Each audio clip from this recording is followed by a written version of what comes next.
গুরুঙ্গামারীতে পরকিয়া করতে গিয়ে জনতার হাতে আটক নূর মোহাম্মদ।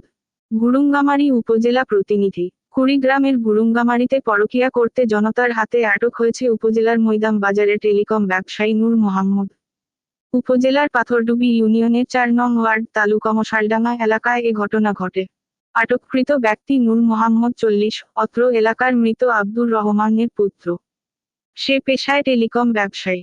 এলাকাবাসী সূত্রে জানা যায় একই এলাকার মরহুম বাহাজ উদ্দিনের পুত্র বাবলু মিয়ার স্ত্রী সুমি খাতুন ৩৫ এর সাথে দীর্ঘদিন ধরে অবৈধ সম্পর্ক চলে আসছে।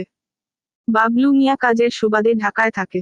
প্রতিবেশী টেলিকম ব্যবসায়ী নূর মোহাম্মদ এর বিকাশে টাকা পাঠায় আর এই টাকা সুমি খাতুনকে দেওয়ার নাম করে প্রায়ই সেই বাড়িতে যাতায়াত করত নূর মোহাম্মদ। এভাবেই তাদের মধ্যে গড়ে ওঠে পরকীয়া প্রেমের গভীর সম্পর্ক।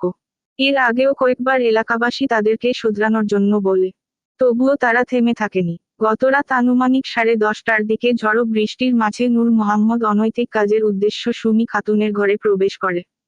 প্রতিবেশী আব্দুল হামিদ ঘটনা বুঝতে পেরে আশেপাশের কয়েকজনকে সাথে নিয়ে সুমি খাতুনের ঘরে প্রবেশ করে এবং সেখানে হাতেনাতে নূর মোহাম্মদকে আটক করে। এলাকাবাসী ক্ষিপ্ত হয়ে তাকে উত্তম মাধ্যম দিয়ে দড়ি দিয়ে বেঁধে রাখে। খবর পেয়ে গুরুঙ্গামারী থানা পুলিশের টহল টিম সেখানে গিয়ে রাত 1:30 দিকে গুরুঙ্গামারী থানা হাজতে নিয়ে আসে।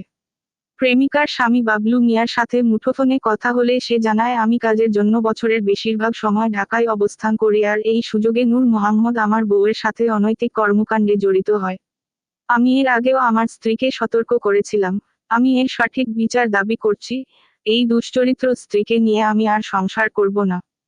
গুরুঙ্গামারী থানার ওসি রুহুল আমিন জানান, খবর পেয়ে পুলিশ পাঠিয়ে তাদেরকে নিয়ে এসে আজ শনিবার মামলা দিয়ে আদালতে পাঠানো হয়েছে।